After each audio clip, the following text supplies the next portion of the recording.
యేసుక్రీస్తు పరిశుద్ధ నామంలో మీ అందరికీ శుభములు తెలియజేస్తూ ఉన్నాను. ప్రత్యేకించి ఈరోజు దేవుడు ఏ విషయంలో నువ్వు వేదనగా ఉన్నావో నీ దుఃఖము సంతోషముగా మార్చునుగాక.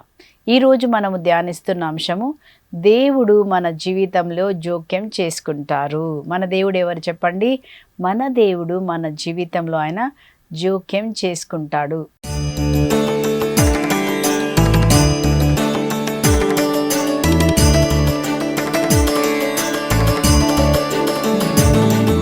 ప్రత్యేకంగా మన దేవుడు మన విషయంలో ఆయన జోక్యం చేసుకోవాలంటే మనం ఏం చేయాలి?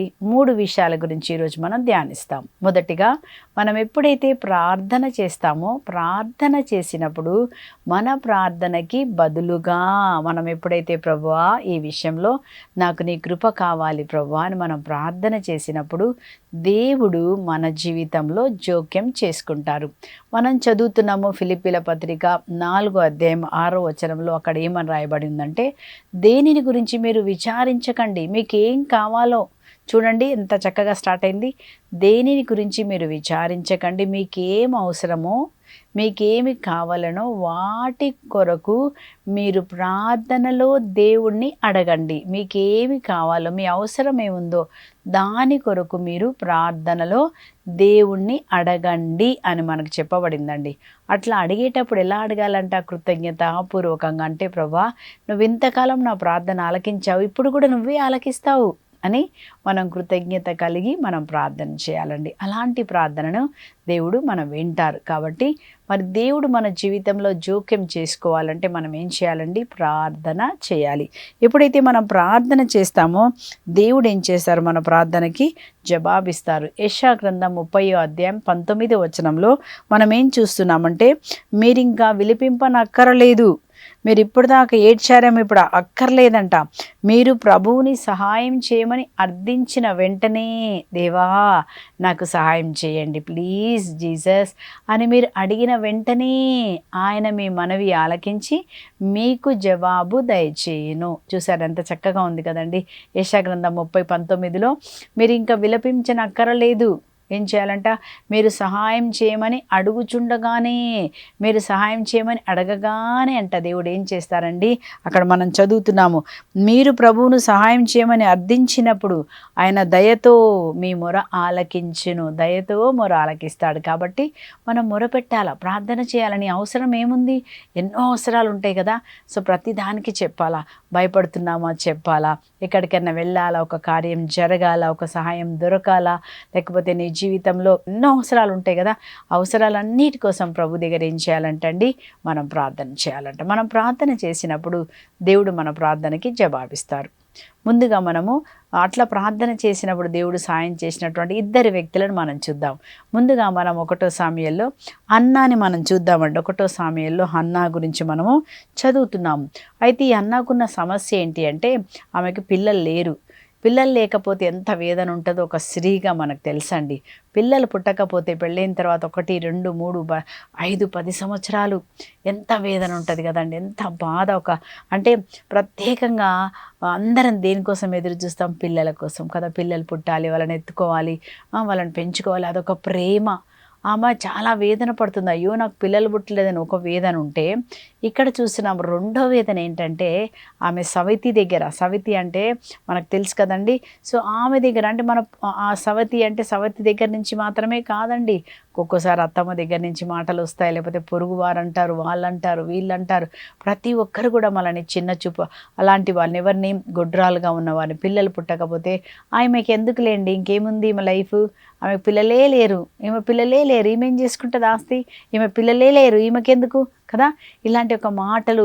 తర్వాత కొంతమంది కొన్ని ఫంక్షన్స్ ఉంటే అట్లాంటి పిల్లలు లేని వారిని, గొడ్రాలు లేని వాళ్ళని ఏం చేస్తారు? పిలువరు కదా. వాళ్ళు బాధపడతారు, వేదన పడతారు, దుఃఖపడతారు. అలాంటి సమయంలో ఇక్కడ మనం చూస్తున్నాం ఆమె సవతి ఆమెను ఏ విధంగా వేధించిందని 1వ సాముయేలు 1వ అధ్యాయం 6వ వచనంలో మనం చదువుతున్నాము. ప్రభువు హన్నాకు బిడ్డలను ప్రసాదించకపోవుటచే సవితి కూడా ఆమెను ఎగతాళి చేసి ఏడ్పించుచుండేది. ఏం చేస్తుందంటండి? ఎగతాళి చేసి ఏడిపించేదంట. అంటే ఆమె ఎగతాళి చేస్తే ఈమె ఎంతగా కన్నీరు కార్చేదో, తల ఉంచుకొని ఎన్నిసార్లు ఏడ్చిందో మనకు తెలియదండి. బెడ్రూమ్లోకి వెళ్ళి అయ్యో ఇన్ని మాటలు నన్ను అన్నారే అని ఆమె ఏడ్చి ఉండవచ్చు కదా. అందుకని ఇక్కడ రాయబడింది ఎలా ఉందంట, ఏడిపించేదంట. అప్పుడు చూడండి, అప్పుడు ఏం జరుగుతుంది, ప్రతిసారి ఇట్లాగే జరుగుతున్నప్పుడు ఆమె ఏం చలంచిందంటే ఇప్పుడు దేవుని దగ్గరికి వెళ్ళి ప్రార్థన చేస్తుందండి. ఆమె ఏమని ప్రార్థన చేస్తుంది అక్కడ మనం చదువుతాం. 1వ అధ్యాయంలో 10వ వచనంలో, హృదయ వేదనతో ఆమె కన్నీరుగా మున్నీరుగా ఏడ్చుచు, హృదయంలో ఒక వేదనతో వెళ్ళింది ప్రభు దగ్గరికి. కన్నీరు మున్నీటితో ఏడుస్తుందంట, ప్రభుని ప్రార్థించెను. ఏమని ప్రార్థిస్తుంది చూడండి, 11వ వచనంలో మనం చూస్తున్నాము. ఆమె అంటుంది, సైన్యములకు అధిపతి అయిన దేవా, ఈ దాసురాలి బాధను ఒక్కసారి చూడు ప్రభా, ఈ దాసురాలిని జ్ఞాపకం తెచ్చుకో అంటుంది. నా బాధను చూడు, ఒక్కసారి నన్ను జ్ఞాపకం తెచ్చుకో, నేను పడుతున్న వేదన బాధ అంతా కూడా నువ్వు జ్ఞాపకం తెచ్చుకో.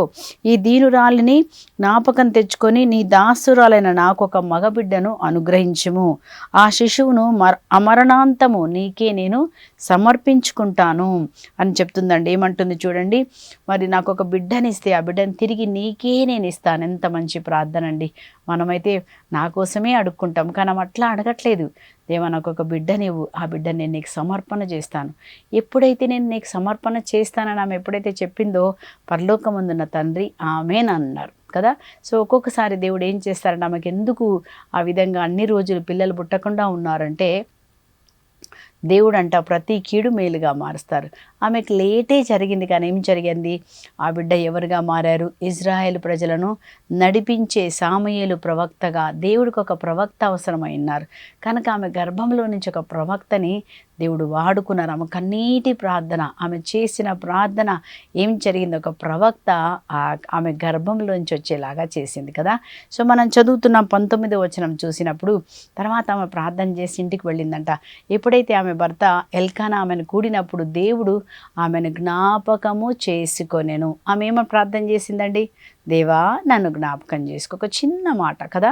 సో మనం చూస్తాము, మరి సిలువలో యేసు ప్రభు ఉన్నప్పుడు ఒక దొంగవాడు కూడా ఒక చిన్న ప్రార్థన ఏమన్నాడు, యేసు నీ రాజ్యంలో నువ్వు ప్రవేశించినప్పుడు నన్ను జ్ఞాపకం చేసుకో. చిన్న ప్రార్థన, నన్ను జ్ఞాపకం చేసుకో. ఈ చిన్న ప్రార్థన చాలండి, దేవుడు మనల్ని జ్ఞాపకం చేసుకుంటాడు. ఏ స్థితిలో ఉన్నావు, ఏ వేదనతో ఉన్నావు, ఏ బాధతో ఉన్నావు, దేవుడు నిన్ను ఈరోజు జ్ఞాపకం చేసుకొనుగాక. నీ పరిస్థితిని దేవుడు జ్ఞాపకం చేసుకొని, ఈరోజు నువ్వు కన్నీరు మున్నీరుగా ఏడుస్తున్నా నీ పరిస్థితిని ఆయన దుఃఖంను సంతోషంగా మారుస్తారు. ఈమెను చూశారండి, ఈమె దుఃఖము ఎంత కన్నీరు ఎంత వేదన, కానీ ఎప్పుడైతే ప్రార్థన చేసినప్పుడు దేవుడు నీ జీవితంలో జోక్యం చేసుకుంటారు. మేము ఎప్పుడైతే ప్రార్థన చేసినప్పుడు దేవుడు ఆమె జీవితంలో జోక్యం చేసుకొని ఏం చూశారంట, అక్కడ మనం చదువుతున్నాం, ప్రభు ఆమెను జ్ఞాపకం తెచ్చుకొని ఆమె గర్భవతి అయి బిడ్డను కనెను. చూసారా, ఆ విధంగా దేవుడు మన ప్రార్థన చేసినప్పుడు ప్రార్థన ద్వారా అనేకమైన విషయాల నుంచి దేవుడు వాళ్ళని తప్పిస్తారు. ఇంకొక స్త్రీని కూడా మనం చూద్దాం. మత్తయి సువార్త 15వ అధ్యాయంలో మనం అక్కడ ఇంకొక స్త్రీని చూస్తున్నాం. 21 నుంచి 28 వరకు అక్కడ ఎవరిని చూస్తున్నాము, కనానీయ స్త్రీ. కనానీయ స్త్రీ కూడా యేసుప్రభు దగ్గరకు వచ్చి ఆయన పాదముల మీద పడి అడుగుతుంది. ఏమంటుందంటే, యేసుప్రభు, దావీదు కుమారా, నా పైన దయ చూపించండి. ఆమెకున్న సమస్య ఏంటి, తన కుమార్తె దయ్యం పట్టి ఎంతగానో వేదన పడుతుంది కదండి. ఒక కుమార్తె దయ్యం పట్టినప్పుడు ఎలా మాట్లాడతారో మనకు తెలుసు. ఇంట్లో ఉన్న వస్తువులు ఇసిరేస్తుండొచ్చు, ఆమె బయటికి వెళ్ళని స్థితి ఉండొచ్చు, వీళ్ళని తిరుగుబాటు చేస్తుండొచ్చు. ఒక తల్లికి ఎంతో వేదన కదా.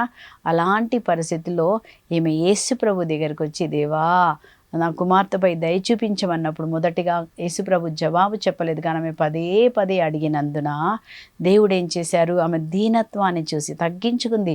అయ్యాకు ఆ రొట్టె బల్లామించి కింద పడితే కుక్క పిల్లలు తింటాయి కదా, కొంచెం నా మీద దయ చూపించండి అని బ్రతిమిలాడినప్పుడు యేసుప్రభు ఆమె జీవితంలో జోక్యం చేసుకున్నారు. అప్పుడు ఏం జరిగింది, కుమారి నీ విశ్వాసం మెచ్చదగినది, సమాధానంతో వెళ్ళు అని ప్రభు ఒక్క మాట చెప్పగానే ఆమె కుమార్తెకి స్వస్థత పొందినట్టుగా మనం చూస్తున్నాం. ఈరోజు మరి దేవుడు మన జీవితంలో, నీ జీవితంలో, నా జీవితంలో జోక్యం చేసుకుంటారు. మొదటిగా మనం ఏమి నేర్చుకున్నాము, జోక్యం చేయాలంటే ఏం చేయాలి, ప్రార్థన చేయాలి. నువ్వు దేవుని దగ్గరికి వెళ్ళాలా, దేవుడిని అడగాల, ప్రభువా ఈ పరిస్థితి నాది, నా కుటుంబం ఇలా ఉంది ప్రభా, పిల్లలు ఇలా ఉన్నారు ప్రభా అని మనం ప్రార్థన చేసినప్పుడు మన దేవుడు ఏం చేస్తారు, మన ప్రార్థనకు ఆయన జవాబిస్తారు. ఆయనే చెప్పారు కదా, మత్తయి సువార్త 7వ అధ్యాయం 7వ వచనంలో ప్రభు ఏం చెప్పారు, అడగండి మీకు ఇవ్వబడును, తట్టండి మీకోసం తెరవబడును, వెదకండి మీకు దొరకబడును, అడిగిన ప్రతి వానికి ఇవ్వబడును. చెప్పిన వాగ్దానం చూడండి, కొంతమందికి కాదు, అడిగిన ప్రతి ఒక్కరికి ఇవ్వబడతారు, తట్టిన ప్రతి ఒక్కరికి తెరవబడును, వెతికిన వారికి దొరకబడును. సమాధానం మనం వెతుకుదామండి. మనకేం కావాలా ఈరోజు, మనం దేవుణ్ణి వెతికిన ఎడల ఏ కొరత మనకు ఉండదు కదండి. మనం దేవుడి దగ్గరికి వచ్చినప్పుడు ఆయన అన్నీ తీస్తారు. కాబట్టి దేవుడు నీ జీవితంలో జోక్యం చేసుకోవాలంటే ప్రార్థించే మనసు మనకు ఉండాలి. మనం ప్రార్థనాపూర్వకంగా కృతజ్ఞతాపూర్వకంగా దేవుడి దగ్గరికి వచ్చి మీకేం కావాలో మీరు అడగండి, దేవుడు మీకు ఇస్తారు. వాగ్దానం చేయబడింది మనకి దేవుడు కదా, మన దేవుడు మన ప్రార్థనకి ఆయన జవాబిచ్చే దేవుడుగా మనం చూస్తున్నాము. కాబట్టి మనం ఎప్పుడైతే ప్రార్థన చేస్తామో అన్ని ఆపదల నుంచి దేవుడు మనకి విడుదల కలుగ చేస్తారు. రెండోదిగా మనం చూద్దామండి, మన జీవితంలో దేవుడు ఇంకా ఎప్పుడు జోక్యం చేసుకుంటాడు, మనం ఎప్పుడైతే మన పాపాలకు పశ్చాత్తాపపడినప్పుడు. దేని ద్వారా ఈరోజు రోగం వచ్చిందో, అప్పు సమస్య వచ్చిందో, ఏం జరిగిందో, దేవా మనను మన్నించు ప్రభా అని మనం ఎప్పుడైతే మన పాపములు ఒప్పుకొని పశ్చాత్తాపపడినప్పుడు దేవుడు మళ్ళీ మన జీవితంలో ఆయన జోక్యం చేసుకొని మనకు ఆయన సహాయం చేస్తారు. కాబట్టి మనం ఏం చేయాలి, రెండోదిగా పశ్చాత్తాపపడాలి. ప్రార్థన చేశాము, జవాబు రాలేదు, అప్పుడు ఏం చేయాలి, ఏదో ఎక్కడో తప్పుంది కదా. మన ప్రార్థన ఎందుకు వినపడదని మనము యెషయా గ్రంథం 59:1-2 వచనాలు ఏం చదువుతామంటే, మీ పాపములు నీకు దేవుడికి అడ్డుగా ఉన్నాయి, ఆయన వినలేని చెవిటివాడు కాదు కదా, మిమ్మల్ని రక్షింపలేని ఎలాంటి వాడు కాడంట, దుర్బలుడు కాదు, ఆయన హస్తమేమి కొరచగా లేదు, ఆయన హస్తం చాచగలడు. కానీ చాచినప్పుడు నీ దగ్గరికి ఎందుకు రావట్లేదంటే మన పాపము కదండి, మనం చేసిన పాపాలు, దుష్కార్యములు, మన్నింపలేనితనం ఇవన్నీ అడ్డుగా ఉన్నాయంట. ప్రభువా, అవిశ్వాస మాటలు కూడా పెట్టుకోవచ్చు, లేకపోతే గాయాలు ఇవన్నీ కూడా ఉంటాయి. కాబట్టి వాటన్నిటిని కూడా మనం బట్టి క్షమాపణ అడిగి నన్ను మన్నించే ప్రభా అని అడిగితే దేవుడు ఏం చేస్తారండి, మన జీవితంలో మళ్ళా జోక్యం చేసుకొని మనకి ఆయన సహాయం చేస్తారు. మనం దావీదు రాజు జీవితంలో దావీదు రాజు తప్పు చేసినప్పుడు ఎలా పశ్చాత్తాపపడినప్పుడు ఏ విధంగా తిరిగి ఆశీర్వాదం పొందుకున్నాడని 1వ రాజుల దినచర్యలు 21వ అధ్యాయాన్ని మనము ధ్యానిస్తాం. 1వ రాజుల దినచర్యలు 21వ అధ్యాయం.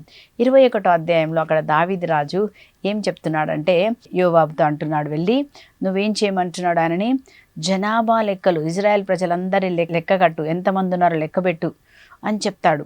సో అప్పుడు ఆయన అంటాడు, వద్దు, దేవుడు కదా ఇంతవరకు మళ్ళీ నడిపించారు, ఇప్పుడు ఎందుకయ్యా నువ్వు లెక్కలు తీసుకుంటున్నావు, నీకైనా లెక్కలు ఎందుకు, దేవుడు కదా.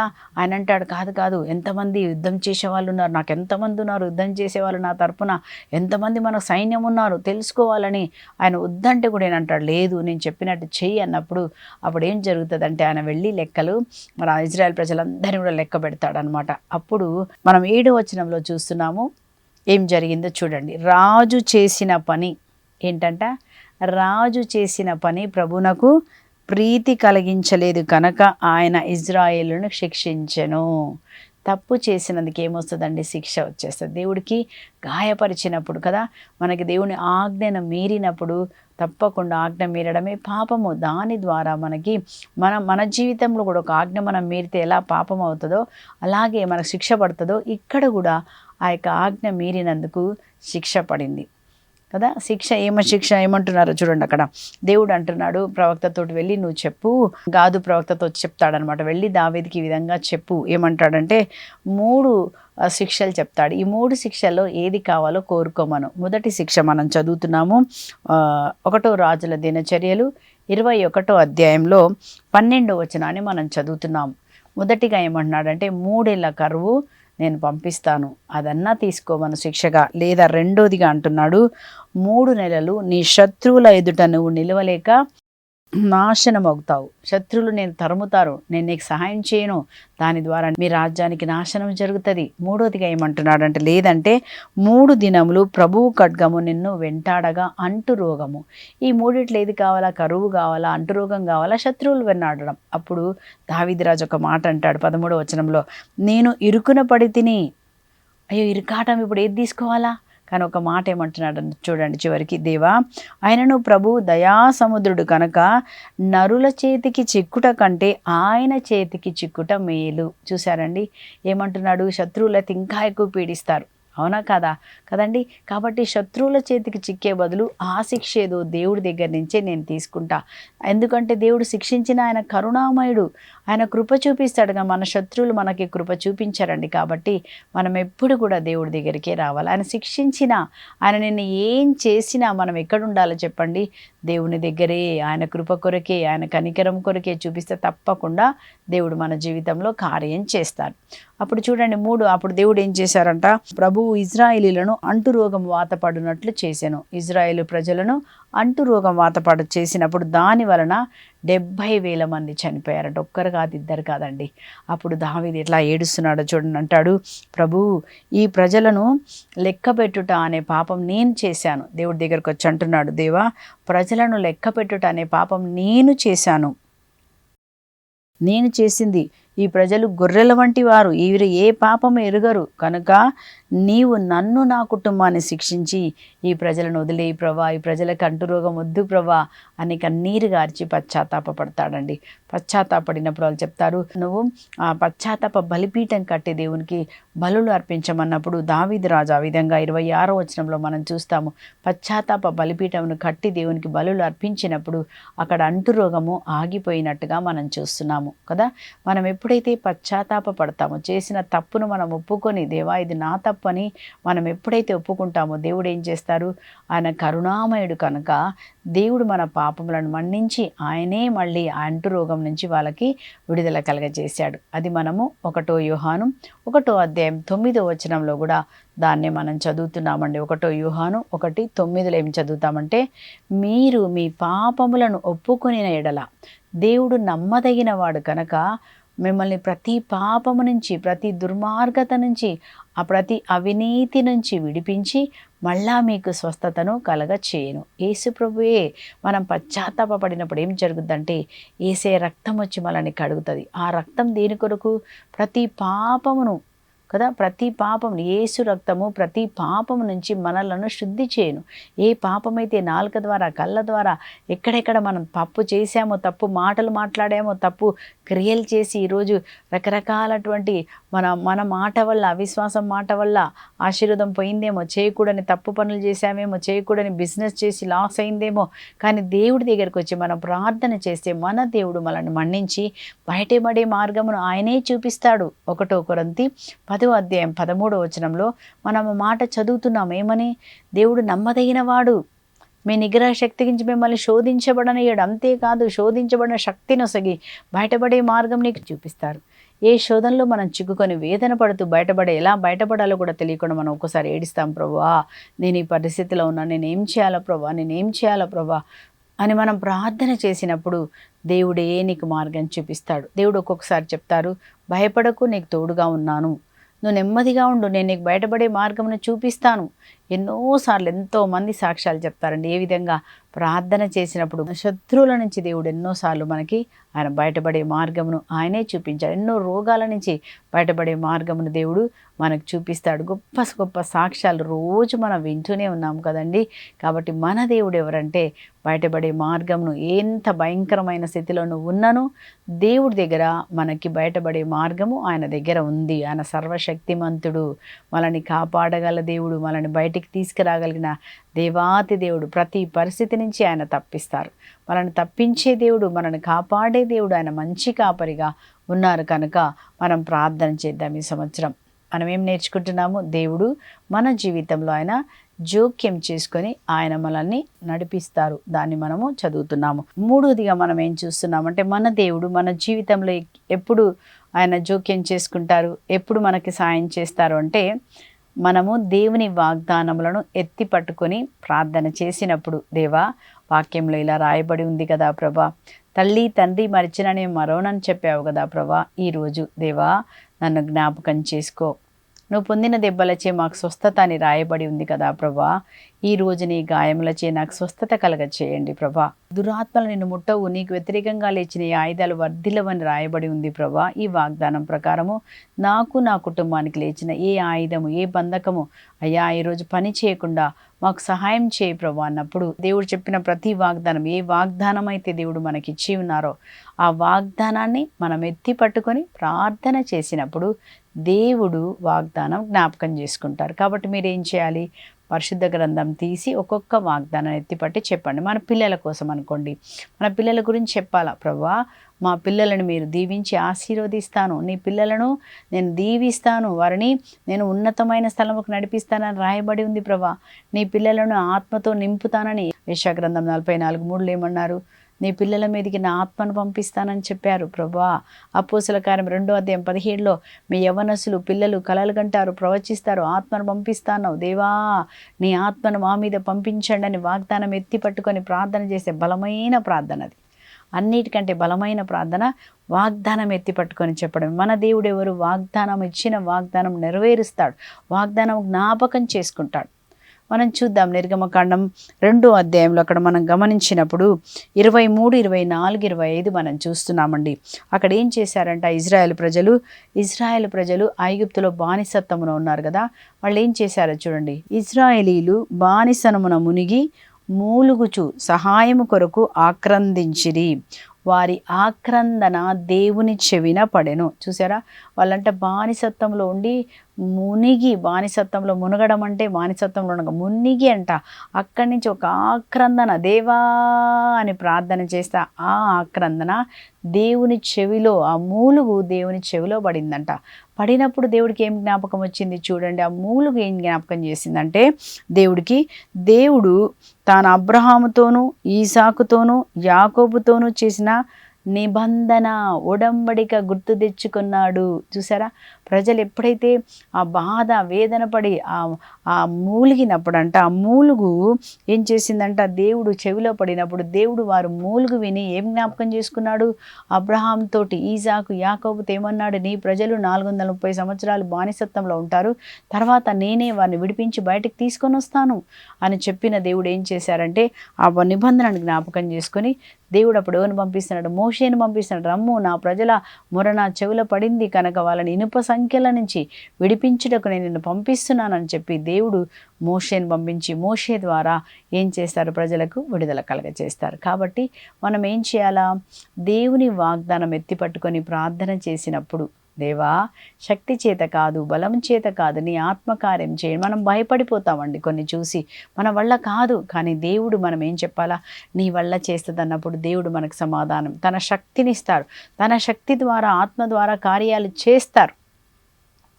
కాబట్టి ఈరోజు మనం వాక్యాన్ని చదువుదాం. దేవుడు మనకు చేసిన ప్రతి వాగ్దానం మన కొరకే. భయపడకు, నేను నాదుకుంటాను, బలహీనంగా ఉన్నావా నేను నాదుకుంటాను అని చెప్పిన దేవుని హస్తం ఈరోజు మన మీద ఉండి ఈ సంవత్సరం అంతా 2026 సంవత్సరం అంతా దేవుడు మన ప్రార్థనను జ్ఞాపకం చేసుకొని మనల్ని విడిపించి మనల్ని కాపాడే మంచి కాపరిగా ఈ సంవత్సరం మనకి ఆయన తోడుగా ఉంటారు. కనుక మనము కూడా దేవుని దగ్గర ప్రార్థన వాక్యము ఇతరులకు సాయం చేస్తూ మనం జీవిస్తాం. ప్రార్థన చేసుకుందాం. పరిశుద్ధుడు అయిన తండ్రి, ప్రేమ స్వరూపుడు అయిన దేవా, మా అవసరాలలో దేవాను జోక్యం చేసుకునే దేవుడవు.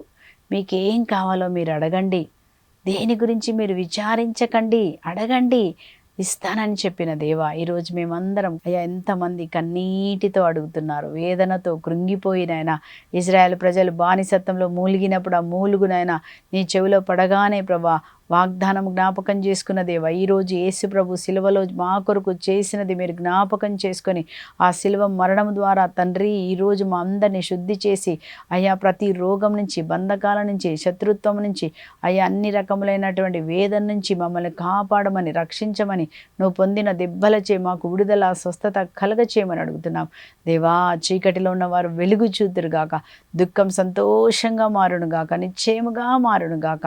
ఈరోజు గొప్ప అద్భుతం చేస్తున్నందుకు వందనాలు చెప్తూ యేసు నామములో ప్రార్థించి పొందుకుంటున్నాం పరలోకపు తండ్రి. Amen, amen. దేవుడు మిమ్మల్ని దీవించును గాక. ఆమేన్. Praise the lord.